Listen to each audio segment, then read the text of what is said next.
You are listening to Mad Earth Podcast, a broadcast that will bring anything connected from the land.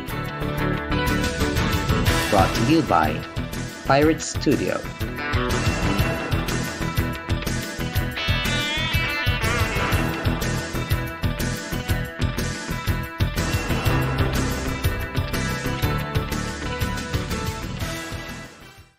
Okay, so good evening everyone. This is Ja of Pirate Studio and ako yung magiging host ninyo para sa gabing ito.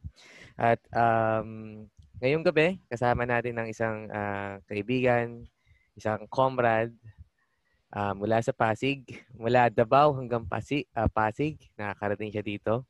So, introduce ko muna sa inyo si Tanex. Okay, so Tanex, magandang gabi sa iyo, Tol. Oh, magandang gabi, Tolja. Okay, so Mabuhay unang-una. ang Pirate Studio. Oy, salamat. Salamat. Pero unang-una, maraming salamat sa pagkakataong binigay mo para mapaunlakan yung invitation ko na makakwentuhan ka ngayong gabing ito. Pero bago ang lahat, pwede mo bang i-introduce muna yung sarili mo? Okay. Magandang gabi sa inyong lahat. Ako nga pala si Tantan, kilala sa pangalang Tanex. Involved at active ako sa subculture at counterculture way back mid-90s. Yung mga panahong Zapatista Uprising noong January 1, 1994. The Unabomber Trial noong June 22, 1995. Breaking the Spell noong 1999. WTO, anti-WTO protest sa Seattle. Anti-McDonald's noong 2001. Yung mga panahon na sila Ramos, Erap at Gloria, yung mga panahon ng dating presidente natin. Tapos writer at editor ako ng Black Sheep Scene nung mid-90s till early 2000. Nakapag-publish ng 6 na issue. So ang mga content nun ng zine ko ay underground life ng mga punk at anarcho-punk, gig stories, band reviews and interviews, individual interviews ng iba't ibang tao at involved sa underground movement, vegetarian at vegan recipes, DIY at life hacks, eco-adventures, political issues like anti-WTO, against IMF World Bank, anti-McDonald's campaign, oust ERAP, local and international contacts, pag-recycle ng stamps, mga tips, paano kumuha ng PO Box at paano dumiskarte sa post office na makatipid sa pagpadala. So, yun yung konting background ko. Okay, wow, konti pa yung background na yun, Tanex. Pero anyway, kitang-kita at kaya natin masabi na napakalalim at napakatagal na ng involvement mo, particularly si activism na by 90s, andiyan ka na, active ka na. Kaya tulad na nabanggit mo, isa ka sa creator nitong Black Sheep Zine, which is yung zine. Zine, ito yung topic natin ngayon, na ang zine, mula sa mga sinabi mo, parang naging part na rin siya ng activism. At ano nga ba at ito yung gusto natin malaman, ano nga bang appreciation ng participation ng zine at ano nga bang kahalagahan nito. At yan yung mga pagkukwentuhan natin ngayon kasama si Tanex. So, Tanex, ang unang tanong ko sa iyo is kailan at paano na-introduce ang zine sa iyo? Okay, na-introduce sa akin yung zine nung yung time kasi ng 1990s, teenage days, more on music lang sa cassette tapes at punta sa mga underground gigs. Doon namin nababalitaan yung mga update ng Zapatista Uprising at iba't ibang interesting news na di saklaw ng mainstream media. Sa mga zine at newsletter mo lang nababasa yon. Tapos, ang way na makapag-communicate ka sa kanila ay magsusulat ka at gagawa ng zine.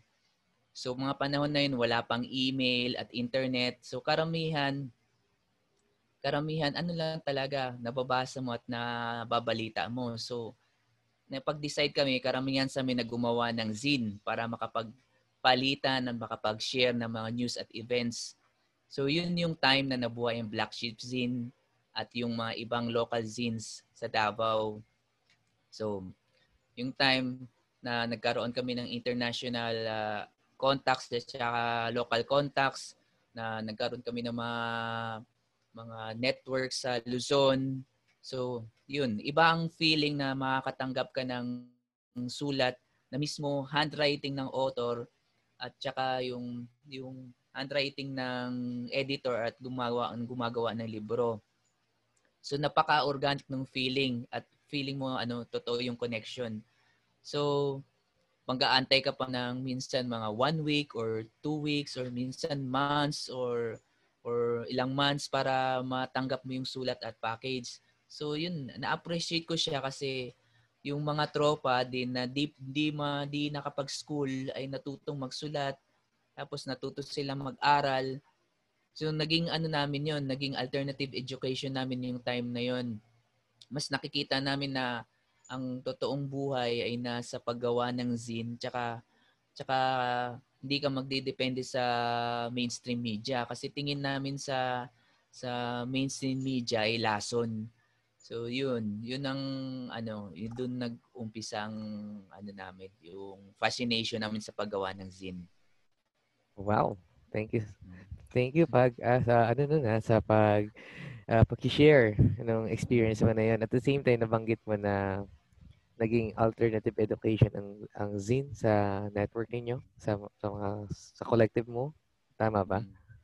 Tama. Kasi yung mga kasabay kasi namin noon, mga out of school youth, yung iba naman galing sa urban poor. So wala silang kakayahan na pumunta sa school. Yung mga magulang nila, sakto lang may ibibigay na pera, pangkain. So nung pagkalat namin sa zine, nagbabasa sila. So natututo sila. So in-encourage namin sila na magsulat din kayo no nakikita niyo sa paligid o anong views niyo, political views niyo, personal views niyo. Tapos ayun, nagkumalat na, nagshi-share na, naghihingi ng mga news, nagbibigay ng news. So trading, minsan walang money involved. More on barter and trade lang talaga.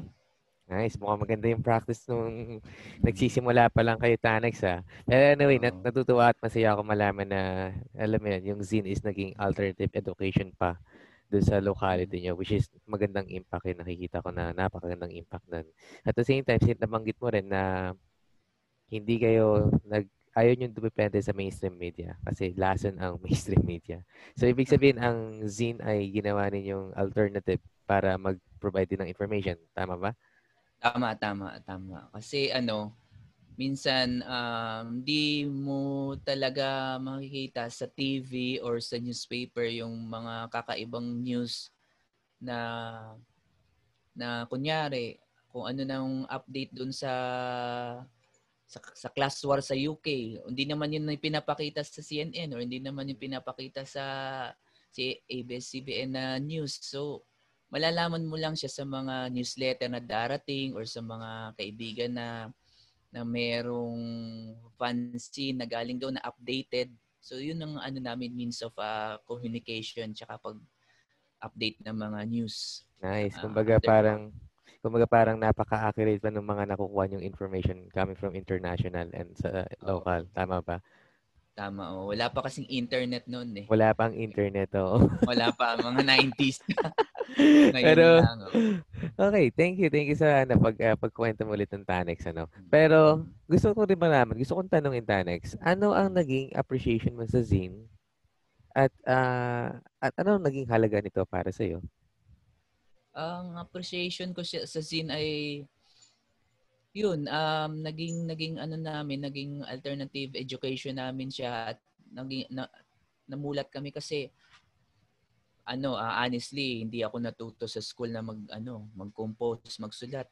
So doon lang talaga ako natuto sa paggawa ng zine, pag-interview. So yun pala, nalaman namin yung kung i-define mo siya, para na pala siyang journalism sa school. Hindi naman namin alam yung journalism, basta alam namin mag-express lang, magsulat, tapos magtanong, ilalagay sa papel. Yun lang yung namin, yun lang gusto namin mangyari. So mayroon pala mga definition na gano'n. No? Kumbaga parang wala pang title, no? Hindi mahalaga sa inyo yung title Wala. na ako ay Oo. nakagraduate ng ganito. Pero ang idea, gusto namin magsulat, Oo. gusto namin mag-share ng Mm. mga information at makakuha ng information using zine. Oo. Parang ganun ba? Oo. Tsaka network, yung makikipagkaibigan ka sa ibang bansa or sa ibang island dito sa kunyari Luzon. Mm. Hirap noon, mag-aantay ka pa ng mga 1 week bago darating yung snail mail. Dala ng postman pa, post office, mga Sa post ganun. Oh. office, no? Tapos Bibili ka. PO box. Oh. Oo, PO Box. Oo. Oo. So, yun yung mga nakita, yun yung mga naging appreciation mo. Tapos yung, sa Mm. tingin mo naging halaga nito para sa'yo. Bilang sa'yo lang, ha? Sa'yo lang. Oo. Okay. Halaga din sa mga ibang kaibigan ko kasi masaya kami nung mga time na ginagawa namin yun at nakakatanggap ng mga package at sulat. Mhm. May So, may pass. alam ko yung pakiramdam ng ganun na parang na-receive ka ng package tapos yung katulad ng sinabi mo na feeling yung organic na Oo. pakiramdam na Oo. may nagpadala sa iyo na siya yung editor, siya yung writer, which is Mm. napakagandang agree na totally agree na maganda yung pakiramdam na yan. Pero ang sunod na tanong ko sa Tanex, ito sa tingin ko, yung mga listener natin, yung magiging followers natin sa Mad Earth Podcast, especially dito sa episode 1, which is ito nga pala yung pinaka-pilot episode natin. Kaya salamat, Tanex. So, ang tanong ko sa iyo is, paano ba gumawa ng zine? May standard ba to? May mga dapat bang sundin? Or may mga techniques lang ba? O walang isang paraan para gawin to? Tol, Ah, nag-ang. yep, Okay. Tanex. Ayun. Okay Okay. na, connection. Medyo Sige, ulitin ko yung tanong ko ha. So, ulit, Okay. Oh. Tanex, ang tanong ko is, paano ba gumawa ng zine? Okay, may ano ba to? May standard ba to? May may isang Um, paraan ba? O parang may pattern ba to? O may kanya-kanyang techniques lang at maraming paraan para mag-execute o gumawa ng zine? Paano ba? siguro walang siyang standard pero depende sa experience mo eh. Kunyari ako ito, based sa mga na-experience ko or siguro kaparehas din. Sige.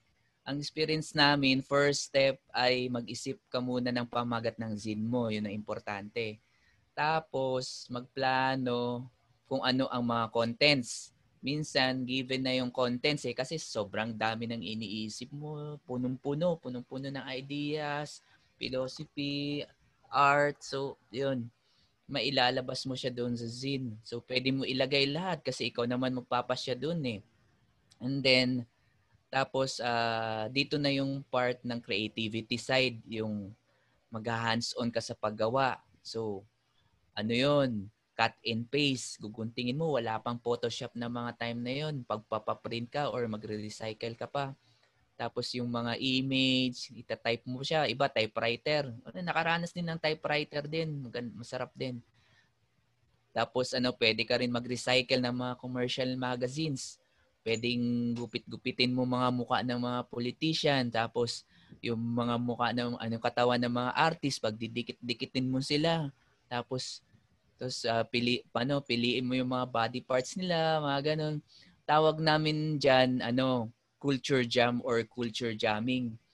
Pati yung mga product brands na nagkukos ng mga matinding consumerism at mga about GMO, binabago namin yung mga slogan nila.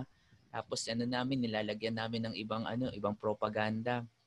Tapos pag kumpleto ng sinulat mo, and then kailangan ito na yung isa sa importante, dapat lahat ay papasalamatan mo at lahat ay acknowledge mo yung mga nag-contribute sa scene mo tsaka yung mga taong naibanggit mo doon kasi dapat hindi mo siya makalimutan kasi yun, respect yun tsaka ethics yun sa underground scene para din wala ding magtampo. Tapos pag okay na yung hard copy o original mo, so pwede mo na siya ipa-photocopy. So ready na siya for trade and distro for international tsaka local. Yun ang experience sa paggawa ng zine. Oh, wow. Pero, bonus na tanong, nagkaano ka ba ng workshop para sa paggawa ng zine? O Wala, open, wala ka. open, open ka bang magbigay ng workshop para kung sakaling, alam mo yun, may gustong matuto or gusto may magtanong, mag-inquire sa atin na gusto nilang magpa-workshop para Oo, pwede. gumawa ng scene. Well, open ka ba doon? Pwede naman. Oo, open ako doon. Pwede akong makatulong. Ayun sa ano ko lang based sa experience ko. At least sa Oo. capacity mo kung hindi ka, kung wala Oo. kang gagawin. Kasi alam ko rin naman marami kang ginagawa. Pero, Tsaka walang standard, hindi yung tawag nito yung, kasi ngayon sa nababasa ko na mayroon na palang mga standard yun, may mga software na pala ng paggawa ng zine. So na-shock ako, parang ano mo na lang, ida-drag mo lang, hindi talaga from scratch. Oo. oo. Kaya Yung nga, mukhang, napaka-exciting yung culture jamming na sinasabi mo. Yung Oo, gugupitin mo maganda yun. gugupitin mo yung mga Alam mo, produkto, Tolja, mga muka. stress reliever namin yun noon. Masarap yun. Magugunting-gunting ka, tapos galit na galit ka. Ito, dikit-dikit mo sila. Pero gusto ko maranasan yun. Yun ang isang bagay na hindi ko nagawa. Although sa school, syempre, may mga project, parang gupit-gupit ka lang. Pero yung mga mukha ng politiko, Oo, ididikit mo sa mga maganda. artista. Nakakuha ko ng idea sa iyo, Tanek. Salamat sa kwentuhan na to. Pero may tanong pa ako natitira sa iyo eh. Actually, ang gusto kong tanongin din sa iyo is ano ang disadvantage at advantage na nakikita mo sa zine, sa kasalukuyang panahon, sa umiral na panahon. Although nasabi mo nang may mga yun, parang drag na lang. So, ano ba yung nakikita mong disadvantage at advantage ng zine sa panahon ngayon? Ang nakikita kong advantage ay mapapatuloy at di mapuputol ang paggagawa ng scene. Tapos patuloy pa rin ang kalayaan natin sa paglalahad ng ating saloobin at yung totoong nangyayari sa paligid. So palaging nagpa-practice at na-exercise yung pagiging malikhain natin sa pagsusulat.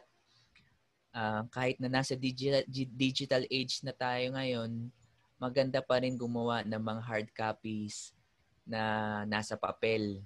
Then ang disadvantage naman, nakikita ko dahil nga nakadepende na tayo sa social media at saka sa virtual life. So, iilan na lang ang mga tumatangkilik ng zine na naka-imprenta sa papel. Kaya yung mga ibang zine makers, nilalagay na lang nila at ina-upload sa internet. Okay din siya kasi para sa larger readers. Pero maaaring makukulong na tayo sa virtual world. So, kaya tangkilikin pa rin natin yung mga nasa papel at libro. Yun. Wow, okay. And nag-agree ako dun. Parang although syempre nakikita ko naman yung katulad ng sinabi mo, once na nilagay na nila yan sa digital platform, PDF file or kung anong format pa man yan, kumbaga parang madaling ma-access ng tao na nasa ibang lugar o nasa ibang bansa. Pero at the same time, sa tingin ko ang take ko dun is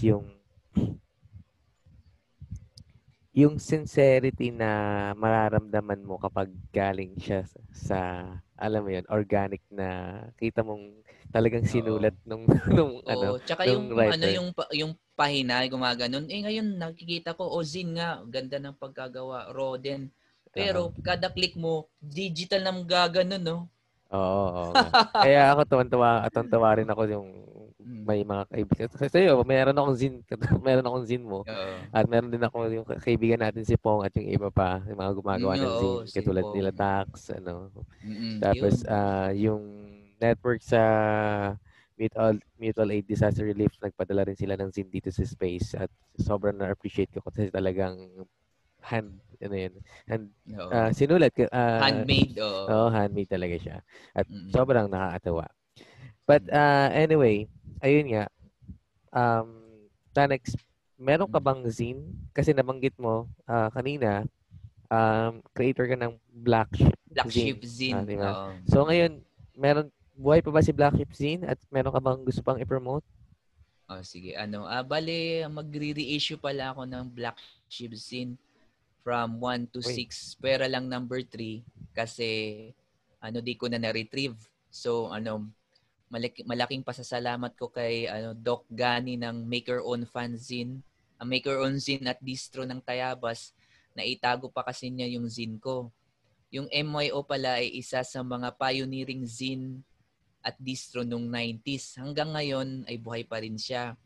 Sa mga gumagawa ng zine noon, pwede nyo itanong kay Doc Gani, baka naitago pa niya.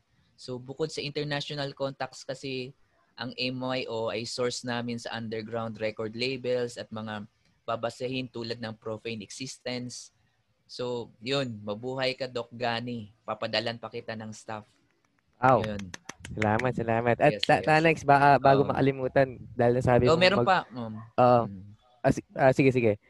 Ikaw Meron muna. pa. So, sige. Sa kasalukuyan pala, may ginagawa kami ng asawa ko na si Jean. Ang pamagat ay The Strong Ka Sistema. So, naka-first issue na kami nung March 20. Ang mga nilalaman nito ay mga activities na collaboration ng mga ka-collective namin na spaces tulad ng Etnico Bandido na kila Chung at Joey, tsaka Pirate Studio ni Ja Realidad, yours truly. Yun. Tapos malaking pasasalamat ko sa mga ganitong mga spaces na patuloy na nagbibigay ng kulay sa ating community. So asahan nyo na maging makulay ang second issue namin ng The Strong Ka Sistema. So marami ang nilalaman at subukan namin ilagay sa Creative Resistance na ginagawa mo ngayon na website. So yun ang namin. So magre-release kami ng mga hard copy. Tapos sa mga gustong mag-contribute, pwede nyo po kaming i-email. And then abangan nyo din sa Creative Resistance na website. Ayun. Okay, salamat. At Tanex, dahil nabanggit mo, ito yung kanina ko pang gusto sabihin sa'yo. Nabanggit mo kasi magre-reissue ko nung sa Black Zine Ship. So, Black Ship Zine, paka-save naman ako, baka pwedeng Oh, sure. Paka-save agad ng copy, para mailagay ko rin dito sa space kasi itong space is nag-offer din naman tayo ng mga reading materials katulad nga ng zine kasi merong malaking appreciation ng space na to sa mga zine at sa lahat ng zine maker na katulad mo at sobrang ina-acknowledge natin yan. At the same time, gusto ko rin lang i-acknowledge yung sinabi mo si Doc Gani ng MYO. Doc Gani ng Make Your Own. Nice, good initiative. Sana magkaroon ng pagkakataon makakwentuhan ko siya regarding dito sa initiative na to, sa Make Your Own Zine. So, at the same time, sinabi mo, kung meron silang tanong, pwede sila mag-send ng email sa'yo. So, ano ba, public ba yan? Gusto mong banggitin dito? Sa ngayon, hindi pa tapos yung email ko eh. Okay. pa lang, yung sa, rise up sana. Pero, pag meron na, na lang, update na lang. Anyway, Tanex, huwag ka mag-alala kasi kung meron magiging inquiry naman, kung papasok yan, ilalagay kasi natin to sa website na tama, website. Sa Creative Resistance, pwede doon. At the same time, may plano ang Creative Resistance na website na maglagay ng isang space para sa The Strong Ka Sistema Zine para kay Tanex. Salamat. At doon nyo makukuha, doon nyo makikita yung mga likha nila. At pero syempre, katulad ng pinagkwentuhan kanina, kung gusto niyo makakuha ng hard copy, yung talagang sulat kami niya. Pwede niyo siyang kontakin. Pwede niyo akong kontakin via website at ako lang ko-contact sa kanya para may forward ko sa inyo yung contact ni Tanex. Okay? Tsaka kasi yung sa Black Sheep Zine, mahalaga yun eh kasi nandun nakalagay din yung yung pinakaunang food not bomb sa Davao nung year 2000. Kaya pwede nilang mabasa doon yung history. Nice. Yung food not bombs. Okay, good. So isa kami sa nag-start ng food not bombs sa Davao. Okay, good. And at Tanex, meron na bang date kung kailan mo i-release yung yung susunod na issue ng DC ng The Strong Ka Sistema Zine? Sana this year. Pero hopefully bago matapos itong taon na to kasi maraming nangyari. So malamang marami kami mailalagay doon sa second issue ng yung actions pa lang natin na mga ginawa tsaka yung mga activities tsaka events natin dito sa collective natin sa Buting. Okay, at sigurado sobrang busog na busog sa action yung Distroka sistema sa ano yun, no, sa second pag-release niyan. Pero bago natin tapusin tong kwentuhan na to, Tanex, meron ka bang mensahe para sa mga tagapakinig natin? Sige, bago muna ako bibigay ng mensahe, magsa-shoutout muna ako sa mga Davao zines nung mga panahon ng 1995 till early 2000, yung sa akin yung Black Sheep Zine care of Tanex, Dogma Fanzine care of Babo, Board Generation care of Lander, Demolizine care of Vinsoy, Watchdog Zine care of Luis Basan and Mel, Destroyed Zine care of Tamayo, Rebel Tribe Zine care of Jim Nuevo, Resist Zine care of Baruch Capito, Punk by Nature care of Baynard, Brain Death care of Metaphors, tapos yung mga Luzon Zine Distro, mga nakasulatan namin yung Environmental Awareness Crusade care of Tony Boy San Jose ng Binondo, Manila,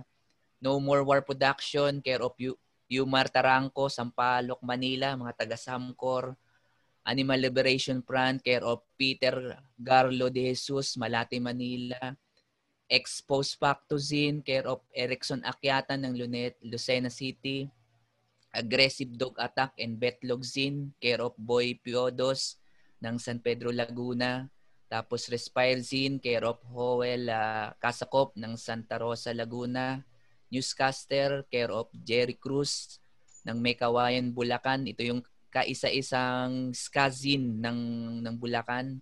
Tapos Session of Repression care of Ban ng Taguig City, Freedom Creek Distro care of Giovanni and Brian ng Santa Mesa, Pandacan, Make Your Own Distro care of Doc Gani ng Tayabas, Shit Whipper Zine care of Alan Mendoza ng Cubao. Yung mga taga-Cubao dyan, sila Rads, baka kilala nyo to. Shit Whipper Zine. Tapos Lie Detector, Bullet in Zine ni Darwin Ko, mga taga Sampaloc Core. Yun, malalakas sa crush nyo noon at saka sa Anarco. Tapos Verbal Offense Punk Zine, care of Ratus ng Manila. Tapos Union of Underdogs, Union of Workers Vanguard, ni care of Wado Borgilio ng Pateros. Solidarity Against Violence, care of Jerry Rabanco, Lower Taguig. Earth First Manila, care of Fritz. Quezon City, Luneta Freedom Collective, care of J. Hernandez Tundo.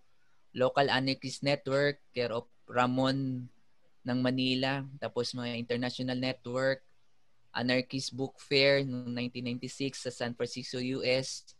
Anarchist Prisoner Need Study Group Material, Raise the Walls from Seattle, Class War UK, Profane Existence US, Slug and Lettuce, care of Christine ng New York, ABC Norio US, AK Press US, tapos Food Not Bombs Holland, care of Clark G. and Dave, Earth First UK, Crime Think US, tapos mga Davao Underground Punk Bands noong 1993 to 2003, Minor Entry, Lament, Public Jerks, EI and the Idiots, EI and the Jinx pala, Point of No Return, Outrage, Endless Protesta, Big Grudge, Blank Bullets, Stupid Egg Piece, Masturbation, Last Days, Distrong Sistema, Board Generation, Era of Wet Dreams, ang Scumbags, Gathering of the Herds, Disable, Negative Addicts, Densho the Baguettes, Emancipator, Masturbation, Opium War, Rotten Youth, Subway, Dread, Kindergarten Idiot, Jam Garage, Lebanese Childs.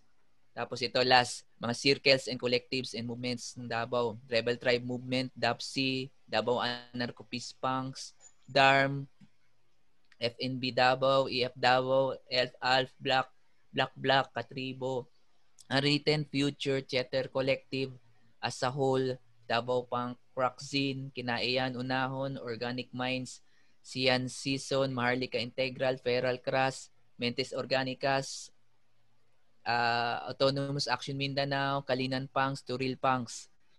So, Sana hindi kayo napagod sa mga shoutout ko. Ang dami, hindi pa ako nakabigay ng mensahe. Okay lang. Wow, okay. Pero shout out para sa lahat ng mga nabanggit mo, Tanex. At sige, meron kang mensahe para sa mga